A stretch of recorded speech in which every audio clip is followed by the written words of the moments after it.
ಮಧ್ಯರಾತ್ರಿ ಏಕಾಏಕಿ ಕುಸಿದು ಬಿದ್ದಿದೆ ಕಾಳಿ ಸೇತುವೆ. ಕಾಳಿ ನದಿಗೆ ಅಡ್ಡಲಾಗಿ ಕಟ್ಟಿದಂತಹ ಹಳೆ ಸೇತುವೆ ಕುಸಿತವಾಗಿದೆ. ಕಾರವಾರದ ಕೋಡಿ ಭಾಗ ಸಮೀಪದ ಹಳೆ ಸೇತುವೆ ಕುಸಿತ ಆಗಿರುವಂತದ್ದು. ಘಟನೆಯಲ್ಲಿ ಸೇತುವೆ ಕೆಳಗೆ ಟ್ರಕ್ ಬಿದ್ದಿದೆ. ಚಾಲಕನನ್ನ ರಕ್ಷಣೆ ಕೂಡ ಮಾಡಲಾಗಿರುವಂತದ್ದು. ಚಾಲಕನನ್ನ ಅಗ್ನಿಶಾಮಕ ದಳ ಪೊಲೀಸ್ ಸಿಬ್ಬಂದಿ ರಕ್ಷಿಸಿದ್ದಾರೆ. ನೋಡಿ, 60 ವರ್ಷದ ಹಳೆಯ ಸೇತುವೆ ಇದೀಗ ಕುಸಿತವನ್ನ ಕಂಡಿದೆ. ಉತ್ತರ ಕನ್ನಡ ಜಿಲ್ಲೆಯ ಕಾರವಾರ ಹಾಗೂ ಗೋವಾ ನಡುವಿನ ರಾಷ್ಟ್ರೀಯ ಹೆದ್ದಾರಿ 66ರಲ್ಲಿ ಇರುವಂತಹ ಸೇತುವೆ ದೃಶ್ಯಾವಳಿಗಳನ್ನ ಕೂಡ ಗಮನಿಸಬಹುದಾಗಿರುವಂತದ್ದು. 60 ವರ್ಷದ ಹಳೆಯದಾದಂತಹ ಸೇತುವೆ ಇದೀಗ ಕುಸಿತ ಕಂಡಿರುವಂತಹ ದೃಶ್ಯಾವಳಿಗಳನ್ನ ನಾವು ನಿಮಗೆ ತೋರಿಸುವಂತಹ ಕೆಲಸವನ್ನ ಮಾಡ್ತಾ ಇದ್ದೀವಿ. ಸದ್ಯಕ್ಕೆ ಆ ಸಂದರ್ಭದಲ್ಲಿ ಯಾರು ಓಡಾಟವನ್ನ ಮಾಡ್ತಾ ಇರಲಿಲ್ಲ, ರಾತ್ರಿ ಆಗಿದ್ರಿಂದ. ಬಟ್ ಆದ್ರೆ ಒಂದು ಟ್ರಕ್ ಕೆಳಗಡೆ ಬಿದ್ದು ಒಂದು ಅಪಾಯ ಮಾತ್ರ ಸಂಭವಿಸಿರುವಂಥದ್ದು. ಒಬ್ಬರನ್ನ ಈಗಾಗಲೇ ರಕ್ಷಣೆ ಕೂಡ ಮಾಡಲಾಗ್ತಾ ಇರುವಂಥದ್ದು. ಅಂದ್ರೆ ಲಾರಿ ಚಾಲಕ, ಅಂದ್ರೆ ಟ್ರಕ್ ಚಾಲಕ ಏನಿದ್ದಾರೆ ಅವರ ರಕ್ಷಣೆಯನ್ನ ಕೂಡ ಮಾಡಲಾಗಿದೆ.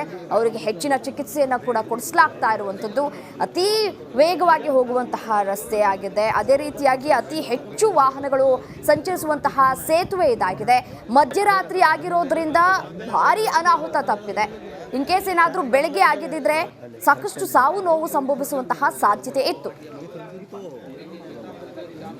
ಇದೇ ವಿಚಾರಕ್ಕೆ ಸಂಬಂಧಪಟ್ಟಂತೆ ಮತ್ತಷ್ಟು ಡೀಟೇಲ್ಸ್ ಕೊಡ್ತಾ ಹೋಗ್ತಾರೆ ನನ್ನ ಕಲೀಗ್ ಶೇಷಗಿರಿ. ದೂರವಾಣಿ ಸಂಪರ್ಕದಲ್ಲಿದ್ದಾರೆ. ಏನು ಶೇಷಗಿರಿ, ಸದ್ಯಕ್ಕೆ ಅಲ್ಲಿನ ಪರಿಸ್ಥಿತಿ ಯಾವ ರೀತಿಯಾಗಿದೆ? ಚಾಲಕನನ್ನ ರಕ್ಷಣೆ ಕೂಡ ಮಾಡಲಾಗಿರುವಂಥದ್ದು. ಆತನ ಪರಿಸ್ಥಿತಿ ಯಾವ ರೀತಿಯಾಗಿದೆ? ಡೀಟೇಲ್ಸ್ ನೀಡ್ತಾ ಹೋಗೋದಾದ್ರೆ.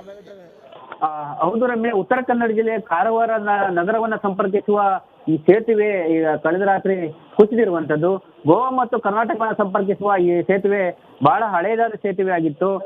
ಕಳೆದ ಕೆಲವು ವರ್ಷಗಳಿಂದ IRB ಕಂಪನಿಯವರು ಕೂಡ ಇದರ ಪಕ್ಕದಲ್ಲಿ ಹೊಸದಾದ ಒಂದು ಸೇತುವೆಯನ್ನು ಮಾಡಿದ್ರು. ಆದ್ರೆ ಈ ಸೇತುವೆ ಪಕ್ಕದಲ್ಲಿ ಇನ್ನೊಂದು ಸೇತುವೆ ಮಾಡಬೇಕಾಗಿತ್ತು. ಆದ್ರೆ ಹಳೆಯ ಸೇತುವೆನ ಬಳಸಿಕೊಂಡು ವಾಹನ ಸಂಚಾರಕ್ಕೆ ಅನುವು ಮಾಡಿಕೊಡಲಾಗಿತ್ತು. ಏಕಾಏಕಿಯಾಗಿ ಮಧ್ಯರಾತ್ರಿ ಈ ಸೇತುವೆ ಕುಸಿದಿರುವುದರಿಂದ ಲಾರಿಯನ್ನು ಕೂಡ ಕೆಳಗಡೆ ಬಿದ್ದಿದೆ. ಲಾರಿಯಲ್ಲಿ ಸಿಲುಕಿದಂತಹ ವ್ಯಕ್ತಿಯವರನ್ನ ಪೊಲೀಸರು ಮತ್ತು ಅಗ್ನಿಶಾಮಕ ಸಿಬ್ಬಂದಿಗಳು ರಕ್ಷಣೆ ಮಾಡಿ ಆಸ್ಪತ್ರೆಗೆ ದಾಖಲಿಸಿದ್ದಾರೆ. ಆತನ ಪರಿಸ್ಥಿತಿ ಕೂಡ ಸಹಜವಾಗಿ, ಯಾಕಂತ ಹೇಳಿದ್ರೆ ಆತನ ಒಂದು ರೀತಿಯ ಕಂಗಾಲಾಗಿದ್ದಾನೆ. ಅಂದ್ರೆ ಆಸ್ಪತ್ರೆಯಲ್ಲೂ ಕೂಡ ಆತ ಮಾತಾಡುವ ಸ್ಥಿತಿಯಲ್ಲೂ ಕೂಡ ಇಲ್ಲ. ಆದ್ರೆ ಪ್ರಾಣಾಪಾಯದಿಂದ ಪಾರಾಗಿದ್ದಾನೆ ಅಂತ ಹೇಳ್ಬೋದು. ಈಗ ಸ್ಥಳಕ್ಕೆ ಸಂಬಂಧಪಟ್ಟ NDRF ನ ಒಂದು ಸಿಬ್ಬಂದಿಗಳು ಕೂಡ ಸ್ಥಳಕ್ಕೆ ಈಗ ಧಾವಿಸಿ ಮತ್ತೆ ಏನಾದ್ರು ಯಾರಾದ್ರೂ ಸಿಕ್ಕಿದಾರ ಎಂಬ ಒಂದು ಶೋಧವನ್ನು ಕೂಡ ಕಾಳಿ ನದಿಯಲ್ಲಿ ಮಾಡ್ತಾ ಇರುವಂತದ್ದು. ಒಟ್ಟಿನಲ್ಲಿ ಈ ಹಳೆಯದಾದ ಸೇತುವೆ ಕುಸಿದಿರುವುದರಿಂದ ಸುತ್ತಮುತ್ತಲ ನಾಗರಿಕರ, ಪ್ರಯಾಣಿಕರ, ವಾಹನ ಸವಾರರ ಆತಂಕವನ್ನು ಕೂಡ ಹೆಚ್ಚು ಮಾಡಿದೆ ಅಂತ ಹೇಳ್ಬೋದು. ಮುನ್ನೆಚ್ಚರಿಕೆಯಾಗಿ ಸಂಬಂಧಪಟ್ಟ ಜಿಲ್ಲಾಡಳಿತ ಕೂಡ ಹೊಸದಾಗಿ ನಿರ್ಮಿಸಿದಂತ ಹೈವೇ. ಶೇಷಗಿರಿ, ಧನ್ಯವಾದ ತಮ್ಮೆಲ್ಲ ಮಾಹಿತಿಗಾಗಿ. ಮಧ್ಯರಾತ್ರಿ ಏಕಾಏಕಿ ಕುಸಿದು ಬಿದ್ದಿದೆ ಕಾಳಿ ಸೇತುವೆ. ಕಾಳಿ ನದಿಗೆ ಅಡ್ಡಲಾಗಿ ಕಟ್ಟಿದಂತಹ ಹಳೆ ಸೇತುವೆ ಕುಸಿತವಾಗಿದೆ. ಕಾರವಾರದ ಕೋಡಿ ಭಾಗ ಸಮೀಪದ ಹಳೆ ಸೇತುವೆ ಕುಸಿತ ಆಗಿರುವಂತದ್ದು. ಘಟನೆಯಲ್ಲಿ ಸೇತುವೆ ಕೆಳಗೆ ಟ್ರಕ್ ಬಿದ್ದಿದೆ. ಚಾಲಕನನ್ನ ರಕ್ಷಣೆ ಕೂಡ ಮಾಡಲಾಗಿರುವಂತದ್ದು. ಚಾಲಕನನ್ನ ಅಗ್ನಿಶಾಮಕ ದಳ ಪೊಲೀಸ್ ಸಿಬ್ಬಂದಿ ರಕ್ಷಿಸಿದ್ದಾರೆ. ನೋಡಿ, 60 ವರ್ಷದ ಹಳೆಯ ಸೇತುವೆ ಇದೀಗ ಕುಸಿತವನ್ನ ಕಂಡಿದೆ. ಉತ್ತರ ಕನ್ನಡ ಜಿಲ್ಲೆಯ ಕಾರವಾರ ಹಾಗೂ ಗೋವಾ ನಡುವಿನ ರಾಷ್ಟ್ರೀಯ ಹೆದ್ದಾರಿ 66ರಲ್ಲಿ ಇರುವಂತಹ ಸೇತುವೆ ದೃಶ್ಯಾವಳಿಗಳನ್ನ ಕೂಡ ಗಮನಿಸಬಹುದಾಗಿರುವಂತದ್ದು. 60 ವರ್ಷದ ಹಳೆಯದಾದಂತಹ ಸೇತುವೆ ಇದೀಗ ಕುಸಿತ ಕಂಡಿರುವಂತಹ ದೃಶ್ಯಾವಳಿಗಳನ್ನ ನಾವು ನಿಮಗೆ ತೋರಿಸುವಂತಹ ಕೆಲಸವನ್ನ ಮಾಡ್ತಾ ಇದ್ದೀವಿ. ಸದ್ಯಕ್ಕೆ ಆ ಸಂದರ್ಭದಲ್ಲಿ ಯಾರು ಓಡಾಟವನ್ನ ಮಾಡ್ತಾ ಇರಲಿಲ್ಲ, ರಾತ್ರಿ ಆಗಿದ್ರಿಂದ. ಬಟ್ ಆದ್ರೆ ಒಂದು ಟ್ರಕ್ ಕೆಳಗಡೆ ಬಿದ್ದು ಒಂದು ಅಪಾಯ ಮಾತ್ರ ಸಂಭವಿಸಿರುವಂಥದ್ದು. ಒಬ್ಬರನ್ನ ಈಗಾಗಲೇ ರಕ್ಷಣೆ ಕೂಡ ಮಾಡಲಾಗ್ತಾ ಇರುವಂಥದ್ದು. ಅಂದ್ರೆ ಲಾರಿ ಚಾಲಕ, ಅಂದ್ರೆ ಟ್ರಕ್ ಚಾಲಕ ಏನಿದ್ದಾರೆ ಅವರ ರಕ್ಷಣೆಯನ್ನ ಕೂಡ ಮಾಡಲಾಗಿದೆ. ಅವರಿಗೆ ಹೆಚ್ಚಿನ ಚಿಕಿತ್ಸೆಯನ್ನ ಕೂಡ ಕೊಡಿಸಲಾಗ್ತಾ ಇರುವಂಥದ್ದು. ಅತಿ ವೇಗವಾಗಿ ಹೋಗುವಂತಹ ರಸ್ತೆ ಆಗಿದೆ. ಅದೇ ರೀತಿಯಾಗಿ ಅತಿ ಹೆಚ್ಚು ವಾಹನಗಳು ಸಂಚರಿಸುವಂತಹ ಸೇತುವೆ ಇದಾಗಿದೆ. ಮಧ್ಯರಾತ್ರಿ ಆಗಿರೋದ್ರಿಂದ ಭಾರಿ ಅನಾಹುತ ತಪ್ಪಿದೆ. ಇನ್ ಕೇಸ್ ಏನಾದರೂ ಬೆಳಗ್ಗೆ ಆಗಿದ್ದಿದ್ರೆ ಸಾಕಷ್ಟು ಸಾವು ನೋವು ಸಂಭವಿಸುವಂತಹ ಸಾಧ್ಯತೆ ಇತ್ತು. ಇದೇ ವಿಚಾರಕ್ಕೆ ಸಂಬಂಧಪಟ್ಟಂತೆ ಮತ್ತಷ್ಟು ಡೀಟೇಲ್ಸ್ ಕೊಡ್ತಾ ಹೋಗ್ತಾರೆ ನನ್ನ ಕಲೀಗ್ ಶೇಷಗಿರಿ. ದೂರವಾಣಿ ಸಂಪರ್ಕದಲ್ಲಿದ್ದಾರೆ. ಏನು ಶೇಷಗಿರಿ, ಸದ್ಯಕ್ಕೆ ಅಲ್ಲಿನ ಪರಿಸ್ಥಿತಿ ಯಾವ ರೀತಿಯಾಗಿದೆ? ಚಾಲಕನನ್ನ ರಕ್ಷಣೆ ಕೂಡ ಮಾಡಲಾಗಿರುವಂತದ್ದು. ಆತನ ಪರಿಸ್ಥಿತಿ ಯಾವ ರೀತಿಯಾಗಿದೆ? ಡೀಟೇಲ್ಸ್ ನೀಡ್ತಾ ಹೋಗೋದಾದ್ರೆ. ಹೌದು ರಮ್ಯ, ಉತ್ತರ ಕನ್ನಡ ಜಿಲ್ಲೆಯ ಕಾರವಾರ ನಗರವನ್ನ ಸಂಪರ್ಕಿಸುವ ಈ ಸೇತುವೆ ಈಗ ಕಳೆದ ರಾತ್ರಿ ಕುಸಿದಿರುವಂಥದ್ದು. ಗೋವಾ ಮತ್ತು ಕರ್ನಾಟಕ ಸಂಪರ್ಕಿಸುವ ಈ ಸೇತುವೆ ಬಹಳ ಹಳೆಯದಾದ ಸೇತುವೆ ಆಗಿತ್ತು. ಕಳೆದ ಕೆಲವು ವರ್ಷಗಳ ಹಿಂದೆ IRB ಕಂಪನಿಯವರು ಕೂಡ ಇದರ ಪಕ್ಕದಲ್ಲಿ ಹೊಸದಾದ ಒಂದು ಸೇತುವೆಯನ್ನು ಮಾಡಿದ್ರು. ಆದ್ರೆ ಈ ಸೇತುವೆ ಪಕ್ಕದಲ್ಲಿ ಇನ್ನೊಂದು ಸೇತುವೆ ಮಾಡಬೇಕಾಗಿತ್ತು. ಆದ್ರೆ ಹಳೆಯ ಸೇತುವೆನ ಬಳಸಿಕೊಂಡು ವಾಹನ ಸಂಚಾರಕ್ಕೆ ಅನುವು ಮಾಡಿಕೊಡಲಾಗಿತ್ತು. ಏಕಾಏಕಿಯಾಗಿ ಮಧ್ಯರಾತ್ರಿ ಈ ಸೇತುವೆ ಕುಸಿದಿರುವುದರಿಂದ ಲಾರಿಯೊಂದು ಕೂಡ ಕೆಳಗಡೆ ಬಿದ್ದಿದೆ.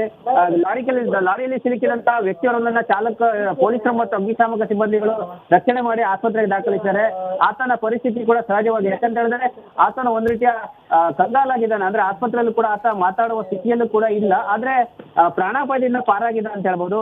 ಈಗ ಸ್ಥಳಕ್ಕೆ ಸಂಬಂಧಪಟ್ಟ NDRF ನ ಒಂದು ಸಿಬ್ಬಂದಿಗಳು ಕೂಡ ಸ್ಥಳಕ್ಕೆ ಈಗ ಧಾವಿಸಿ ಮತ್ತೆ ಏನಾದ್ರು ಯಾರಾದ್ರೂ ಸಿಕ್ಕಿದಾರ ಎಂಬ ಒಂದು ಶೋಧವನ್ನು ಕೂಡ ಕಾಳಿ ನದಿಯಲ್ಲಿ ಮಾಡ್ತಾ ಇರುವಂತದ್ದು. ಒಟ್ಟಿನಲ್ಲಿ ಈ ಹಳೆಯದಾದ ಸೇತುವೆ ಕುಸಿದಿರುವುದರಿಂದ ಸುತ್ತಮುತ್ತಲ ನಾಗರಿಕರ, ಪ್ರಯಾಣಿಕರ, ವಾಹನ ಸವಾರರ ಆತಂಕವನ್ನು ಕೂಡ ಹೆಚ್ಚು ಮಾಡಿದೆ ಅಂತ ಹೇಳ್ಬೋದು. ಮುನ್ನೆಚ್ಚರಿಕೆಯಾಗಿ ಸಂಬಂಧಪಟ್ಟ ಜಿಲ್ಲಾಡಳಿತ ಕೂಡ ಹೊಸದಾಗಿ ನಿರ್ಮಿಸಿದಂತ ಹೈವೇ ಶೇಷಗಿರಿ, ಧನ್ಯವಾದ ತಮ್ಮೆಲ್ಲ ಮಾಹಿತಿಗಾಗಿ. ನಮಸ್ಕಾರ, ಕರ್ನಾಟಕ ಪ್ರೈಮ್ ಟೈಮ್ಗೆ ಸ್ವಾಗತ. ನಾನು ಜಯಪ್ರಕಾಶ್ ಶೆಟ್ಟಿ. ಇಡೀ ಕರ್ನಾಡು ಇವತ್ತು ರೆಬೆಲ್ ಆಗಿ ನಿಂತಿದೆ. ಈ ಹಗರಣಗಳನ್ನು ಸದನದಲ್ಲಿ ಪ್ರಸ್ತಾಪ ಮಾಡಲು ಕೂಡ ಕಾಂಗ್ರೆಸ್ ಹಿಂದೇಟು ಹಾಕಿದ್ದೇಕೆ? ನಿಮ್ಗೆ ಸಂಬಳ ಅದಕ್ಕೆ, ನಿಮಗೆ ವಾಹನ ಅದಕ್ಕೆ, ನಿಮಗೆ ವೆಪನ್ ಅದಕ್ಕೆ, ನೀವು ಅದನ್ನು ಸೆರೆ ಹಿಡಿಬೇಕಾಗಿತ್ತು. ನೀವು ವಿದ್ಯುತ್ ಬರ ಇದೆ ಅಂತ ಹೇಳ್ತಾ ಇದ್ದೀರಿ. ಎಲ್ಲಿ ಬರ ಇದೆ ನೀವು ಹೇಳಬೇಕು. ಪಾಕಿಸ್ತಾನ್ ಆಕ್ಯುಪೈಡ್ ಕಾಶ್ಮೀರ್ ಅದು ಎಂದೆಂದಿಗೂ ನಮ್ಮದು. 40 ಮೆಷಿನ್ಗಳು ತಂದಿತ್ತು ನೋಟ್ ಎಣಿಸುವುದಕ್ಕೆ, ಅದೇ ಹಾಳಾಗಿತ್ತು. ಮಥುರಾದ ಗಲಾಟೆ ಇದೆಯಲ್ಲ, ಅದು ಸ್ಥಳೀಯವಾಗಿ ಕೂತು ಪರಿಹರಿಸಬಹುದಾದಂಥ ಕಾನೂನಿದೆ. ಅದು ಗ್ಯಾರಂಟಿ ಯೋಜನೆಯಿಂದ ನಷ್ಟ ಆಗಿದೆ, ಲಾಭ ಆಗಿದೆ, ದಯವಿಟ್ಟು ಹೇಳಿ. Dawood Ibrahim most wanted criminal ಯಾವಾಗಾದ ಅಂದರೆ ಇಲ್ಲಿ ತನಕ ಭಾರತ ದೇಶದಲ್ಲಿ ಓರ್ವ ದಲಿತ ಪ್ರಧಾನಿಯಾದಂಥ ಇತಿಹಾಸವೇ ಇಲ್ಲ. ರಿಪಬ್ಲಿಕ್ ವರ್ಲ್ಡ್ ಆಪ್ ಇದು ಕೇವಲ ಅಪ್ಲಿಕೇಶನ್ ಅಲ್ಲ, ಸಮಗ್ರ ಸುದ್ದಿಗಳ ಸಂಪರ್ಕ ಮಾರ್ಗಕ್ಕೆ ಕ್ರಾಂತಿಕಾರಿ ಬದಲಾವಣೆ.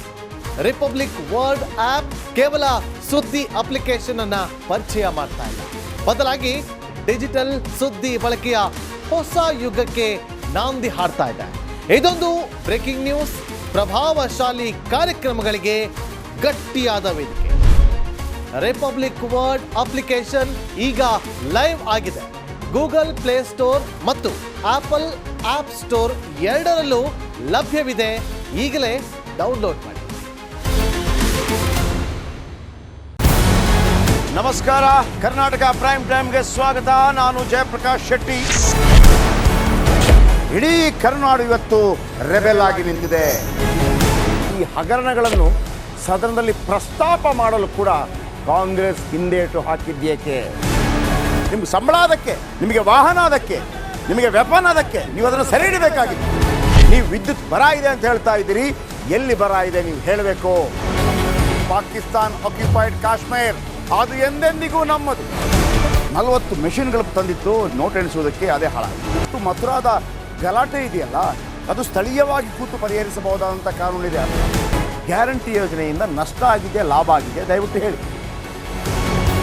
Dawood Ibrahim most wanted criminal ಯಾವಾಗಾದ ಅಂದರೆ ಇಲ್ಲಿ ತನಕ ಭಾರತ ದೇಶದಲ್ಲಿ ಓರ್ವ ದಲಿತ ಪ್ರಧಾನಿಯಾದಂಥ ಇತಿಹಾಸವೇ ಇಲ್ಲ. ರಿಪಬ್ಲಿಕ್ ವರ್ಲ್ಡ್ ಆಪ್ ಇದು ಕೇವಲ ಅಪ್ಲಿಕೇಶನ್ ಅಲ್ಲ, ಸಮಗ್ರ ಸುದ್ದಿಗಳ ಸಂಪರ್ಕ ಮಾರ್ಗಕ್ಕೆ ಕ್ರಾಂತಿಕಾರಿ ಬದಲಾವಣೆ. ರಿಪಬ್ಲಿಕ್ ವರ್ಲ್ಡ್ ಆಪ್ ಕೇವಲ ಸುದ್ದಿ ಅಪ್ಲಿಕೇಶನ್ ಅನ್ನ ಪರಿಚಯ ಮಾಡ್ತಾ ಇಲ್ಲ, ಬದಲಾಗಿ ಡಿಜಿಟಲ್ ಸುದ್ದಿ ಬಳಕೆಯ ಹೊಸ ಯುಗಕ್ಕೆ ನಾಂದಿ ಹಾಡ್ತಾ ಇದೆ. ಇದೊಂದು ಬ್ರೇಕಿಂಗ್ ನ್ಯೂಸ್, ಪ್ರಭಾವಶಾಲಿ ಕಾರ್ಯಕ್ರಮಗಳಿಗೆ ಗಟ್ಟಿಯಾದ ವೇದಿಕೆ. ರಿಪಬ್ಲಿಕ್ ವರ್ಲ್ಡ್ ಅಪ್ಲಿಕೇಶನ್ ಈಗ ಲೈವ್ ಆಗಿದೆ. ಗೂಗಲ್ ಪ್ಲೇ ಸ್ಟೋರ್ ಮತ್ತು ಆಪಲ್ ಆಪ್ ಸ್ಟೋರ್ ಎರಡರಲ್ಲೂ ಲಭ್ಯವಿದೆ. ಈಗಲೇ ಡೌನ್ಲೋಡ್ ಮಾಡಿ.